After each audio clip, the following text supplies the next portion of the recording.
are we doing? Did you know?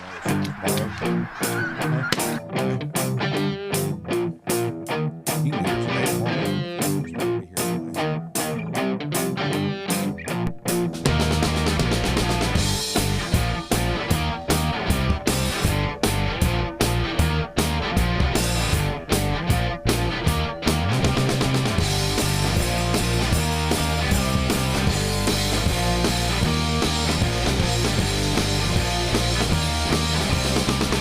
Here we go. 3, 2, 1. Boom! And welcome to the Big Honker Podcast. Today, brought to you by Boss Shot Shells. I'm Jeff Stanfield with the world famous Andy Shaver. That's right. Today's May 9th. That's right. And my person, I'm going to start out with who died on May 9th. Uh-oh. May 9th, It's always a very sad moment. 2020. Rest in peace. R.I.P. Mine is a singer.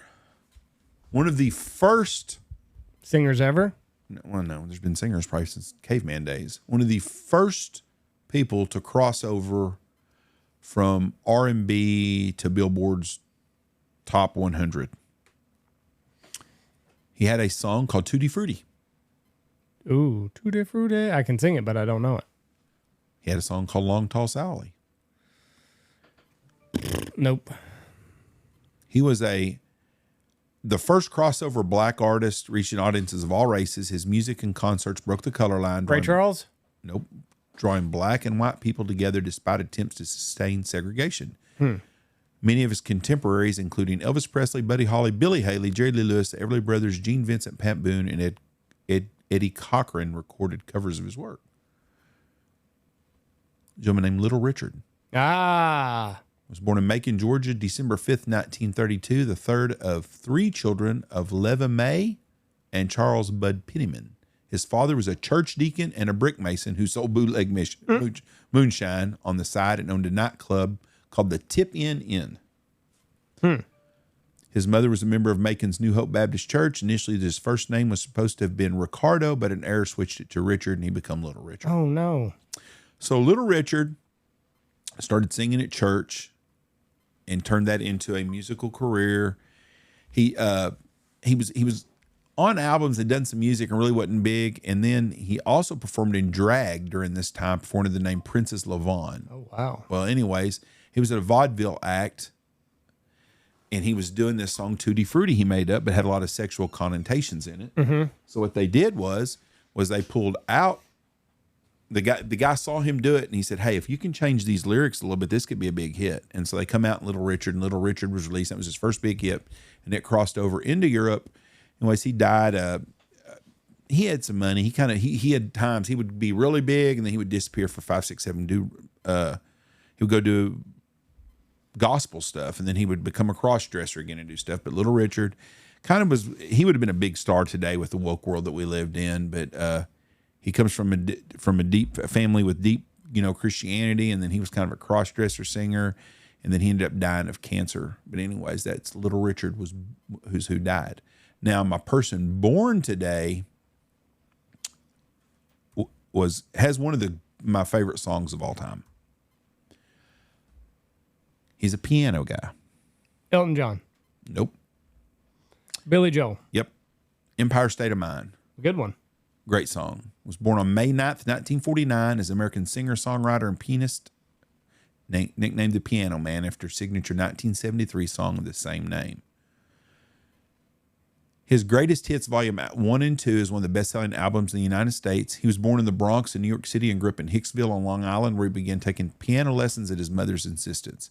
After hopping out of high school to pursue a music career, Joel took part in two short-lived bands, the Hassles and Attilia, before signing a record with Family Productions and embarking on a solo career with his debut album, Cold Spring Harbor, in 1972. Joel caught the attention of Columbia Records after a live radio performance of Captain Jack became popular in Philadelphia, prompting him to sign a new record deal with the company, through which he released his second album, Piano Man. Piano Man's a great song. Yeah, very good. And that's kind of when he first came on. And then he's had, his Glass Houses 1980 was an attempt to further establish himself as a rock artist. It featured It's Still Rock and Roll to Me, You May Be Right, Don't Ask Me Why, and Sometimes It's a Fantasy. And then he did another big album in 83 called An Innocent Man, which is Tell Her About It, Uptown Girl, and The Longest Time. And I think that's probably when he was at his high time, was there. He married Christy Brinkley for a while. He was married to the hot chick that's on the cooking channel. Do you know I'm talking about? The dark-headed girl? Rachel Ray? No. Giadia? No. I'm trying to think of it. I've got to look up her name now. It's going to be down here in the very freaking bottom, of course, of this thing I'm pulling in. Anyway, she's on that. She's good friends with Bobby Flay. She's a dark-headed lady. Katie Lee. She's on the kitchen. The dark-headed girl that's on the kitchen. Okay. Anyway, she was 23 when he was 55. Ooh. And his 18-year-old daughter served as maid of honor at the wedding. Yeesh. Anyways, he's an interesting guy. He's a big-time motorcycle guy. And in the little town, one of the little towns right around New York where we were at, they have an Indian motorcycle shop. And they say he's in there all the time working on bikes. So anyways, Billy Joel. Now, my event that took place is probably the second biggest thing that happened during World War II that changed World War II to the victory for us. The thing that ended the war was, of course, us dropping the bomb. That was when all bullshit was aside, and every country's like, well, hold on, they can wipe us out.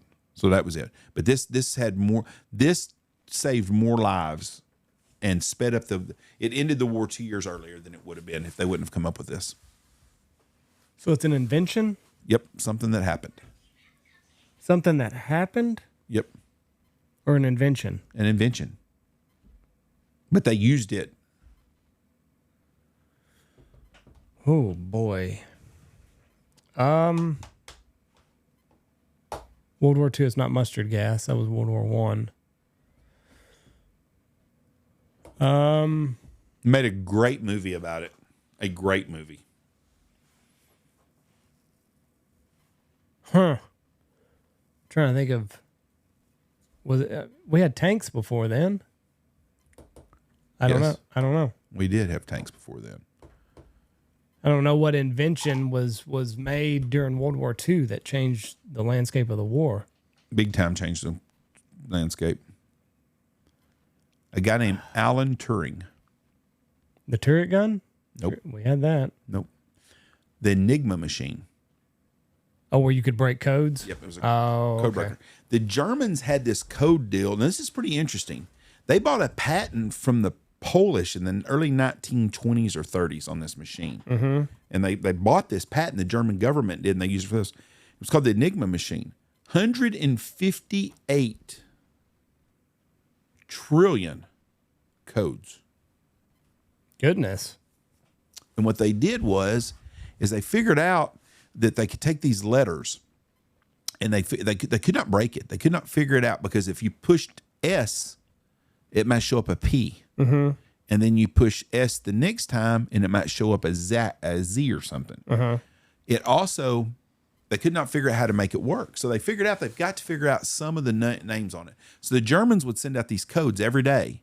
And they had a machine and they knew what to push on this machine and it would decipher the code into German. Well, this Turing guy figured out it was a math deal. And he said, if we can just take out a few letters, we can knock that code way down to a ton to where it is readable. So what they did was, what did the Germans end every letter that they wrote with the same thing every time? They did? Mm-hmm. Hail Hitler. Oh. Was at the bottom of everything. So they just deciphered Hail Hitler. So they figured out the Hail Hitler, and then they started putting other things together with it, and he broke this machine. And they used a machine to put it in. Huh. And it was a big time I mean, it's a great movie, and I wish I could remember the name of the damn movie now. But they would put in this machine. Wind Talkers? And no, that's what the Indians that did the quality of a code is measured in terms of the number of possibilities one has to go through to arrive to the correct answer. This one quantifiably an entity, which is why we'll consider this. The Enigma machine was notoriously difficult to crack because it required several settings to be precisely aligned. Okay, I screwed up. It was 15 million. In fact, there were more than 15 million possible combinations to decipher, making it seem virtually impossible to break. During World War II, a team of scientists, mathematicians, and cryptographers worked to break the Enigma code, a cipher used by the Germans to protect their messages. A brilliant mathematician, Alan Turing, led the team alongside his colleague Gordon Welchman. The team developed their version of the bombing machine, which the Poles invented initially, but the machine needed to be more efficient. So they invented a machine to help break down this code. But that was the big break for it, is they ended up figuring out they put Heil Hitler on everything. And so that's how they done it, because they never would use the same letters. It's very smart. Now, we found when we cracked the code and we started using it, we couldn't let the Germans know that we'd cracked their code. So, and in the movie really talks about this, and I read about this, this is true. There was a guy in the room whose family was on the USS Lithuania or something, and it wasn't it, one of these ships. And they got the code to blow that, to do that ship. Well, instead of warning this ship to stop and go back, they knew if they did that the Germans would know they were onto something. So they had to sacrifice this boat getting blown up for the betterment of the long-term goal. Right. Can't let them know we know something. Right. And so anyways, that's what happened. The poor guy that invented this was gay. Well, that's fine. So they made him go through hormone replacement treatment and do all this stuff to try to turn him straight. Oh. And so he lived a pretty miserable life on Did he ever do private life. He had to. That was the law back then. No. Did he ever make it straight? No. Ah, that's too bad. But anyways, just an example, if you wanted to encrypt a message that contained a total of 3 words, the first word of the message was, let's say, science. Now, the first letter that you would want to encrypt is a S. So when you press the S key on the keyboard of the Enigma machine, an electric signal was generated that traveled through a lot of wires and rotors and ultimately lit up a different letter, say M. So S in science would be encrypted as M. Similarly, the other words would be encrypted as different letters. On the end of the Enigma machine, you type science is awesome, but the encrypted output might be MKSQERPO or something entirely different. Yeah. Every letter was encrypted as a letter that was different than itself. Never once did it happen the letter was encrypted as itself. So that's it was a very, very big invention. It took a lot to do it without the modern computers. But that was a big part, and that machine was invented, and they figured that code out on May 9th. That's cool. So it's an interesting deal. It's a great movie. I wish I could look up the movie about the Enigma and tell you. It's a very good movie to watch.